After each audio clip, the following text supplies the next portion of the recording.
இன்னைக்கு வீடியோவில் வந்து பார்த்தீங்க அப்படின்னா நம்மளோட சப்ஸ்கிரைபர் ஒருத்தருக்கு வந்து பார்த்தீங்க அப்படின்னா பிஎஃப் அமௌண்ட்டை கிளைம் பண்ண ட்ரை பண்ணும்போது இந்த மாதிரி ஆதார் ஆத்தென்டிகேஷன் எரர் வந்து வருது. ஸோ இதை வந்து எப்படின்னா சரி பண்ணுறது அப்படின்னு கேட்டு நமக்கு வந்து மெயில் பண்ணியிருந்தாங்க.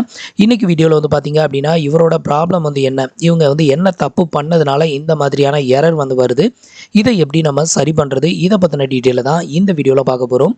ஸோ அதுக்கு முன்னாடி நீங்கள் இது வரைக்கும் நம்மளோட சேனலுக்கு சப்ஸ்கிரைப் பண்ணலை அப்படின்னா மறக்காமல் சப்ஸ்கிரைப் பண்ணிக்கோங்க. நம்மளோட வீடியோஸ் உங்களுக்கு யூஸ்ஃபுல்லாக இருந்தது அப்படின்னா மறக்காமல் உங்களோட ஃப்ரெண்ட்ஸுக்கும் ரிலேட்டிவ்க்கும் ஷேர் பண்ணுங்கள். இப்போ வந்து பார்த்தீங்க அப்படின்னா இவங்களுக்கு வந்திருக்கிற ஆதார் ஆத்தென்டிகேஷன் எரரில் என்ன சொல்லியிருக்காங்க அப்படின்னு பார்த்தீங்கன்னா, demography information such as name, date of birth, gender or any combination of the same available with the UID Aadhaar system do not match. So இவங்களோட பேசிக் டீட்டெயிலும் ஆதாரில் இருக்கக்கூடிய பேசிக் டீட்டெயிலும் வந்து மேட்ச் ஆகலை அப்படின்னு சொல்லிட்டு எரர் வருது. இந்த எரர் வந்து எப்போலாம் வரும் அப்படின்னு பார்த்தீங்கன்னா, நீங்கள் வந்து உங்களோட பிஎஃப் அக்கௌண்ட்டில் அட்வான்ஸ் அமௌண்ட் கிளைம் பண்ண போனீங்க அப்படின்னா இந்த எரர் வரும். இல்லை ஃபுல் அமௌண்ட் கிளைம் பண்ண போடுறீங்க அப்படின்னாலும் இந்த எரர் வரும். அதே மாதிரி பிஎஃப் அமௌண்ட்டை ட்ரான்ஸ்ஃபர் பண்ண ட்ரை பண்ணுறீங்க அப்படின்னாலும் இந்த எரர் வந்து வரும். ஸோ இந்த எரர் வந்து எதனால் வருது அப்படின்னு கேட்டிங்கன்னா, ஒன்ஸ் நீங்கள் உங்களோட யூஏஎனில் வந்து உங்களோட ஆதார் கார்டை லிங்க் பண்ணி டிஎஸ்சி அப்ரூவல் வாங்கிட்டீங்க அப்படின்னா, அதுக்கப்புறமா எந்த ஒரு காரணத்துக்காகவும் உங்களோட ஆதார் கார்டு டேட்டாஸாக இருக்கக்கூடிய name, date of birth, gender, father's name இந்த 4 டேட்டாஸ்லையும் எந்த ஒரு சேஞ்சஸுமே வந்து பண்ணவே கூடாது. இது தவிர அட்ரஸை வந்து நீங்கள் எப்போ வேணாலும் சேஞ்ச் பண்ணிக்கலாம். நீங்கள் ஆதார் கார்டில் அட்ரஸை சேஞ்ச் பண்ணுறதுனால அது வந்து உங்களோட யூஏஎனை வந்து எந்த விதத்துலையுமே வந்து அஃபெக்ட் பண்ணாது. அது வந்து மெயின் டேட்டா கிடையாது. மெயினாக அவங்க பார்க்குறது name, date of birth, gender, father's name இந்த 4 டேட்டாஸில் எந்த ஒரு டேட்டாஸை நீங்கள் சேஞ்ச் பண்ணாலும் அதுக்கப்புறமா ஃப்யூச்சரில் நீங்கள் கிளைம் பண்ணும்போதோ இல்லை ட்ரான்ஸ்ஃபர் பண்ணும்போதோ உங்களுக்கு இந்த எரர் வந்து வரும். பட் உங்களோட யூஏஎனை ஓப்பன் பண்ணி கேஒய்சியில் செக் பண்ணும்போது உங்களோட ஆதார் கார்டு வந்து டிஎஸ்சி அப்ரூவலில் தான் காமிக்கும். அதில் எந்த ஒரு சேஞ்சஸும் இருக்காது. ஆனால் கிளைம் பண்ண ட்ரை பண்ணும்போது தான் உங்களுக்கு இந்த எரர் வந்து வரும். ஸோ இந்த பர்டிகுலர் பர்சன் என்ன சொல்லியிருந்தாங்க அப்படின்னு பார்த்தீங்கன்னா, நான் வந்து என்னோட ஆதார் கார்டு டேட்டாஸில் நான் எதையுமே வந்து சேஞ்ச் பண்ணலை, ஆனால் எனக்கு இந்த எரர் வந்து வருது, இதை எப்படி சரி பண்ணுறது அப்படின்னு தான் கேட்டிருந்தாங்க. பட் அவங்க சேஞ்ச் பண்ணாங்களா பண்ணலையா அப்படிங்கிறத அவங்களே ஒரு வேளை மறந்துருக்கலாம். ஸோ அதனால் இவங்ககிட்ட வந்துட்டு அவங்களோட யூஏஎன் ப்ரொஃபைல் ஃபோட்டோ ஸ்க்ரீன்ஷாட்டு, அதுக்கப்புறம் அவங்களோட ஆதார் கார்டு ஃபோட்டோஸ் வந்து கேட்டிருக்கேன். ஸோ அவங்க வந்து கொடுத்தாங்க அப்படின்னா ரெண்டையும் கம்பேரிஷன் பண்ணி தான் நம்ம வந்து செக் பண்ண முடியும். இதில் வந்து ஒரு சின்ன லெட்டர், அதாவது எக்ஸாம்பிளுக்கு ஒரு இனிஷியலை நீங்கள் வந்து ஆட் பண்ணியிருந்தா கூட உங்களுக்கு இந்த எரர் வந்து வரும். நெக்ஸ்ட் வந்து பார்த்தீங்க அப்படின்னா, இந்த எரர் வந்து வராமல் இருக்கணும் அப்படின்னா என்ன பண்ணுறது? ஸோ இப்போ எக்ஸாம்பிளுக்கு வந்து பார்த்தீங்க அப்படின்னா, நீங்கள் வந்து உங்களோட நேமில் ஒரு இனிஷியல் இதுக்கு முன்னாடி இல்லை, இப்போ இனிஷியலை ஆட் பண்ணியிருக்கீங்க ஆதாரில். ஸோ ஆட் பண்ணி நீங்கள் வந்து அப்டேட் வந்து பண்ணிட்டீங்க ஏதோ ஒரு ரீசனுக்கு. இப்போ உங்களோட யூஏஎனில் உள்ள டேட்டாஸும் உங்களோட ஆதாரில் உள்ள டேட்டாஸும் நேம் மட்டும் மிஸ்மேட்ச் ஆகும். ஸோ இதை வந்து சரி பண்ணுறதுக்கு நம்ம ஆல்ரெடி சொல்லியிருப்போம், உங்களோட ஆதாரில் இருக்கிற மாதிரியே நேமை சேஞ்ச் பண்ணிட்டீங்க அப்படின்னா இந்த எரர் வராது அப்படின்ட்டு. ஆனால் அந்த மாதிரி சேஞ்ச் பண்ணாலும் நிறைய பேருக்கு இந்த எரர் வந்து வருது. நிறைய பேர் என்ன பண்ணுறாங்க அப்படின்னு பார்த்தீங்கன்னா, ஆதார் கார்டில் இனிஷியல் ஆட் பண்ணிவிட்டு யூஏஎனில் வந்து சேஞ்ச் பண்ணாமல் என்ன பண்ணிடுறாங்க, மறுபடியும் ஆதாரில் வந்து அந்த இனிஷியலை ரிமூவ் பண்ணி அப்டேட்டட் வந்து பண்ணிடுறாங்க. இப்போ டேட்டா பேஸ் வந்து பார்த்தீங்கன்னா சேமாக இருக்கும். உங்களோட நேமில் இனிஷியல் இருக்காது, உங்களோட யூஏஎன் நேம்லையும் இனிஷியல் இருக்காது. அப்போ டேட்டா பேஸ் வந்து சேம் தானே, அப்போ எனக்கு ஏன் அந்த எரர் வருது அப்படின்னு வந்து கேட்பீங்க. நிறைய பேருக்கு வந்து பார்த்தீங்க அப்படின்னா இந்த எரர் வந்து வருது. நீங்கள் டேட்டா பேஸை ஒன்ஸ் நீங்கள் சேஞ்ச் பண்ணிவிட்டு மறுபடியும் வந்து பழைய டேட்டாஸ்க்கே கொண்டு வந்தீங்க அப்படின்னாலும் நீங்கள் ஆல்ரெடி டேட்டாஸை சேஞ்ச் பண்ணதுனால கிளைம் பண்ணும்போதும் ட்ரான்ஸ்ஃபர் பண்ணும்போதும் இந்த எரர் வந்து கண்டிப்பாக வரதான் செய்யுது, நிறைய பேருக்கு வருது. ஸோ இந்த மாதிரி எரர் வராமல் இருக்கணும் அப்படின்னா என்ன பண்ணலாம் அப்படின்னு கேட்டிங்கன்னா, நீங்கள் வந்து உங்களோட நேமில் வந்து ஆதாரில் வந்து இனிஷியல் இல்லை, யூஏஎன்ல இனிஷியல் இல்லை, இப்போ சேமாக தான் இருக்குது. ஏதோ ஒரு சூழ்நிலைக்காக இதில் வந்து இனிஷியலை வந்து ஆட் பண்ணுறீங்க. அப்படி இல்லைனா லேடிஸ் நிறைய பேர் என்ன பண்ணுவாங்க, ஃபாதர்ஸ் நேமுக்கு பதிலாக ஹஸ்பண்ட் நேம் வந்து ஆட் பண்ணுவீங்க. அந்த மாதிரி ஆட் பண்ணியிருந்தாலும் இந்த எரர் வந்து வரும்.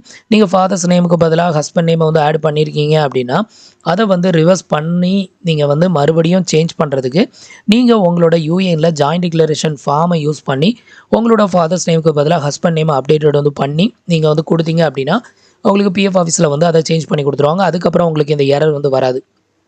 இது வந்து மெயினாக லேடிஸ்க்கு வரக்கூடிய பிரச்சனை. அதே இது நீங்கள் வந்துட்டு ஒரு ஜென்ஸாக இருந்தீங்கன்னா மேக்ஸிமம் உங்களுக்கு டேட் ஆஃப் பர்த்லையோ நேம்லையோ இதில் தான் வந்து உங்களுக்கு ப்ராப்ளம் வரும். இப்போ எக்ஸாம்பிளுக்கு வந்து பார்த்தீங்க அப்படின்னா, உங்களோட நேமில் இனிஷியலை வந்து புதுசாக ஆதாரில் ஆட் பண்ணியிருக்கீங்க, யூஏஎனில் உங்களுக்கு இனிஷியல் இல்லை. இப்போ வந்து உங்களுக்கு இந்த எரர் வந்து அடிக்குது அப்படின்னா நீங்கள் வந்துட்டு மறுபடியும் ஆதாரை வந்து ரிவர்ஸ் பண்ணி உங்களோட இனிஷியலை வந்து ரிமூவ் பண்ணாதீங்க.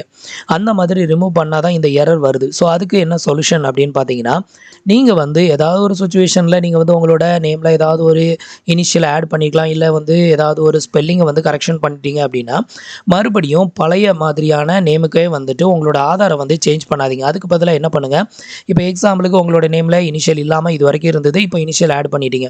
மறுபடியும் என்ன பண்ணுங்க, உங்களோட யூஏஎனை லாகின் பண்ணி இதில் பேசிக் டீடைல் மாடிஃபை அப்படிங்கிற ஒரு ஆப்ஷன் இருக்கும். ஸோ அந்த ஆப்ஷனில் போயிட்டு உங்களோட நேமில் இனிஷியலை வந்து அப்டேட் எடுத்து பண்ணுங்கள். இது ஆன்லைன்லேயே பண்ணிட்டு போயிடலாம். ரொம்ப ஈஸியான மெத்தடும் கூட. இதுக்கு உங்களோட எம்ப்ளாயர் மட்டும் அப்ரூவல் கொடுத்துட்டாங்க அப்படின்னா, இப்போ வந்துட்டு உங்களோட ஆதாரில் இனிஷியல் ஆட் பண்ணியிருக்கீங்க. அதே மாதிரி யூஏஎன்லையும் இனிஷியல் ஆட் பண்ணி கரெக்ஷன் பண்ணிட்டீங்க அப்படின்னா, ஆதாரில் பண்ண அப்டேட்டை நீங்கள் வந்துட்டு உங்களோட யூஏஎனில் பண்ணிட்டீங்க அப்படின்னு அர்த்தம். இதுக்கப்புறம் வந்து பார்த்தீங்க அப்படின்னா, உங்களோட எம்ப்ளாயர் வந்து அப்ரூவல் கொடுத்துட்டாங்க அப்படின்னா, உங்களோட நேம் வந்து யூஏஎன்லையும் வந்து இனிஷியலோட அப்டேட்டட் ஆயிரும். இதுக்கப்புறமா நீங்கள் வந்து கிளைம் போட்டாலோ ட்ரான்ஸ்ஃபர் போட்டாலோ கண்டிப்பாக உங்களுக்கு இந்த எரர் வந்து வராது. ஸோ இதுதான் அதுக்கான மெயின் சொல்யூஷன். நீங்கள் வந்துட்டு ஆதாரில் கரெக்ஷன் பண்ணிவிட்டு மறுபடியும் இந்த எரர் வருது அப்படிங்கிறதுக்காக ஆதாரில் இதுக்கு முன்னாடி எப்படி டேட்டாஸ் இருந்தோ அதே ரேஞ்சுக்கு நீங்கள் மறுபடி கொண்டு போகும்போது இந்த எரர் வந்து இப்போ நிறைய பேருக்கு வருது. அதனால அந்த மெத்தடை ஃபாலோ பண்ணாமல் அதுக்கு பதிலாக உங்களோட யூஏஎனில் அதே மாதிரியான நேமை வந்து அப்டேட்டட் வந்து பண்ணிடுங்க. அப்படி அப்டேட்டட் வந்து பண்ணும்போது உங்களுக்கு 2 டேட்டாஸும் மேட்ச் ஆயிரும். அப்போது உங்களுக்கு இந்த எரர் வந்து வராது. ஈஸியாக நீங்கள் கிளைமும் போடலாம். அடுத்த முக்கியமான ஒரு பாயிண்ட் என்ன அப்படின்னு பார்த்தீங்கன்னா, நீங்கள் வந்து ஒரு பிஎஃப் அக்கௌண்ட் ஹோல்டராக இருக்கிறீங்க அப்படின்னா, உங்களோட ஆதார் கார்டை உங்களோட யூஏஎனில் வந்து ஒன்ஸ் லிங்க் பண்ணிட்டீங்க அப்படின்னா, அதுக்கப்புறம் எந்த ஒரு சுச்சுவேஷன்லையும் எந்த ஒரு சூழ்நிலையிலையும் நீங்கள் வந்துட்டு உங்களோட டேட்டாஸை வந்து கரெக்ஷன் பண்ணாதீங்க.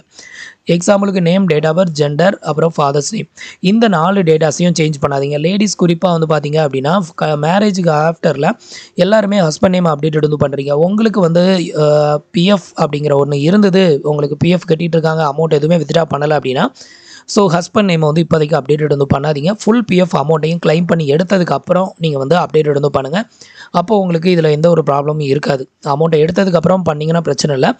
உங்களுக்கு வந்து அப்படி அமௌண்ட் எதுவுமே எடுக்கலை, இன்னும் பிஎஃப் கட்டிட்டு தான் இருக்கிறாங்க, நான் ஒர்க் பண்ணிட்டு தான் இருக்கேன் அப்படின்னா, எந்த சுச்சுவேஷன்லையும் உங்களோட ஃபாதர்ஸ் நேமுக்கு பதிலாக ஹஸ்பண்ட் நேமை இப்போதைக்கு அப்டேட்டட் வந்து பண்ணாதீங்க. அப்டேட்டட் வந்து பண்ணுறது ரொம்ப ஈஸி. ஆனால் அதை வந்து யூஏஎனில் ரிஃப்ளெக்ட் பண்ண வச்சு அதை சரி பண்ணி உங்களோட பிஎஃப் பணத்தை எடுக்கணும் அப்படிங்கிறது மிகப்பெரிய ப்ராசஸ். ரொம்ப கஷ்டப்பட வேண்டியிருக்கும். ஸோ அதனால் முடிஞ்ச வரைக்கும் இந்த அப்டேட்டடை நீங்கள் எப்போவுமே வந்து பண்ணாதீங்க. ஸோ நீங்கள் வந்துட்டு கம்பெனியில் விட்டு டோட்டலாக ரிலீவ் ஆகி ஃபுல் அமௌண்ட் எடுக்க போகிறீங்க அப்படின்னா, அதை வந்து எடுத்துகிட்டு அதுக்கப்புறமா உங்களோட ஹஸ்பண்ட் நேம் அப்டேட் பண்ணுங்கள். அப்போ உங்களோட ப்ராப்ளம் வந்து ரிசால்வ் ஆயிரும். உங்களுக்கு வந்து ஃபுல் அமௌண்ட் வந்ததுக்கப்புறம் அங்கே டேட்டாஸ் மாறினாலும் மாறாட்டியும் ஒன்றும் பிரச்சனை கிடையாது. ஆனால் நீங்கள் இன்னொரு கம்பெனிக்கு போய் மறுபடியும் ஜாயின் பண்ணுறீங்க அப்படின்னா, மறுபடியும் அந்த இடத்துல இந்த ஹஸ்பண்ட் நேம் அப்படிங்கிறது ஒரு பெரிய பிரச்சனையை வந்து கிரியேட் பண்ணும். ஸோ முடிஞ்ச வரைக்கும் நான் சொன்ன இந்த டீட்டெயிலை வந்து காரணத்தை கொண்டும் சேஞ்சஸ் வந்து பண்ணாதீங்க. அட்ரஸை வேணால் எத்தனை டைம் வேணாலும் நீங்கள் சேஞ்ச் பண்ணிக்கலாம். எந்த ஒரு ப்ராப்ளமும் உங்களுக்கு உருவாகாது. ஸோ ஃப்ரெண்ட்ஸ், இன்னைக்கு சொன்ன இந்த இன்ஃபர்மேஷன் கண்டிப்பாக உங்களுக்கு ரொம்பவே யூஸ்ஃபுல்லாகவும் இன்ஃபர்மேட்டிவாகவும் இருந்திருக்கும் அப்படின்னு நினைக்கிறேன். ஸோ இந்த வீடியோ உங்களுக்கு யூஸ்ஃபுல்லாக இருந்தது அப்படின்னா மறக்காமல் உங்களோட ஃப்ரெண்ட்ஸ் அண்ட் ரிலேட்டிவ்க்கு ஷேர் பண்ணுங்கள். நீங்கள் இது வரைக்கும் நம்மளோட சேனலுக்கு சப்ஸ்கிரைப் பண்ணலை அப்படின்னா மறக்காமல் சப்ஸ்கிரைப் பண்ணி சப்போர்ட் பண்ணுங்கள். தேங்க்ஸ் ஃபார் வாட்சிங்.